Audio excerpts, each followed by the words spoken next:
Bon, on va dire plutôt sereinement.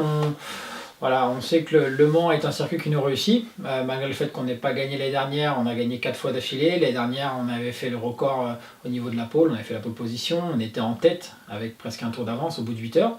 Malheureusement, on fait une erreur, on tombe, et si on la gagne pas, c'est un peu de notre faute, entre guillemets. Mais assez serein, ils annoncent une météo plutôt favorable, donc pour le moment, tout se passe bien.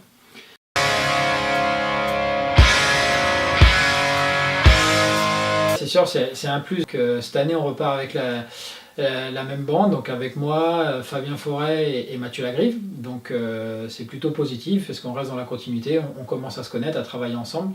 Malgré qu'on se connaisse en dehors, quand on ne travaille pas ensemble, c'est toujours plus compliqué. Donc là, on adapte la moto à nos styles. Et puis au niveau de l'ambiance, c'est plutôt assez sympa. C'est des potes à moi aussi, donc je suis plutôt content et assez confiant. Ouais. Malgré le fait qu'on roule, on va dire, dans des chronos assez similaires, on n'a pas du tout le même style. Bon, moi, on a tendance tous les trois à savoir s'adapter, mais et Fabien et Mathieu ont des styles de pilotage plus typé 600 où ils gardent vachement de vitesse de passage, alors que moi, je suis plus maintenant typé Superbike depuis que je fais plus que du 1000. J'ai plus ces trajectoires de 600 avec beaucoup de vitesse, donc moi, j'arrive à vraiment m'arrêter, à redresser, à faire passer la puissance. Donc ça change pas grand chose au niveau de la réglage de la moto parce qu'on s'adapte, mais au niveau des pneumatiques ça change parce que du coup on roule pas du tout avec les mêmes pneus. Voilà, donc on va pas tout raconter, mais les particularités sont là. Donc, mais la moto est quand même assez saine, depuis 2011 c'est la même. Elle n'a pas beaucoup évolué, on a évolué techniquement, mais voilà, il y a beaucoup de pilotes qui sont passés dessus, elle a toujours marché, donc peu importe les styles, ça reste une machine assez homogène et performante.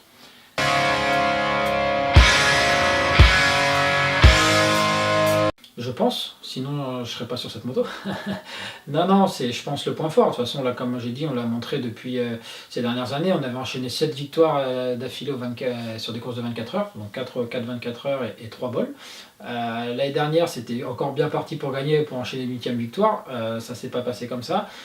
Mais bon, après, la machine a démontré qu'elle était très performante, très fiable. Donc oui, je pense avoir la meilleure machine actuellement pour pouvoir remporter une course de 24 heures.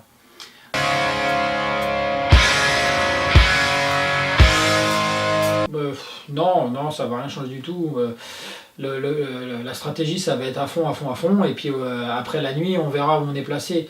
Après, c'est toujours dur de faire une stratégie sur une course de 24 heures parce qu'il peut se passer plein de trucs. On peut avoir des problèmes, on peut faire une chute, nos adversaires peuvent avoir la même chose. Donc au final, toute la stratégie est remodifiée à chaque fait de course.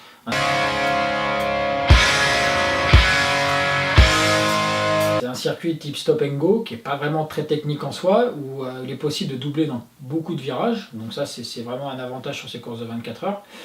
C'est pas un circuit très physique comparé anciennement à Manicourt ou même au Paul Ricard.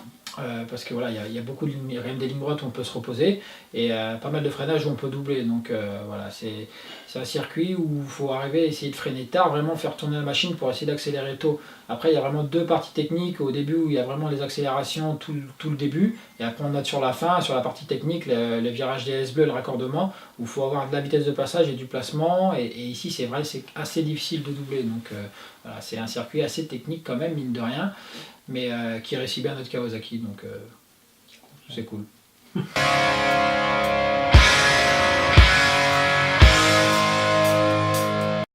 Pression non, parce qu'il n'y en a pas. Enfin, ou si on a un peu, elle est forcément positive. Ouais, plutôt, ça me motive plus qu'autre chose, parce que le 38 voilà, on va dire que je suis superstitieux, mais c'est mon numéro, j'ai toujours roulé avec ce numéro. Hormis là, depuis que je suis champion de France Superbike, que je garde le 1, parce que pour moi, le champion se doit de garder son numéro 1, que ce soit pour la marque ou même pour les partenaires, c'est toujours bien. Donc voilà, le 38, c'est un chiffre qui me tient à cœur, et voilà, donc en plus, si je remporte cette 38e édition, j'égalerai le record de victoire d'Alex Vieira. Et voilà, et puis c'est plein de petits signes qui font que, voilà, c'est un signe. 3 plus 8, ça fait 11. Voilà, 38e édition, on a le numéro 11, je pense qu'elle est pour nous.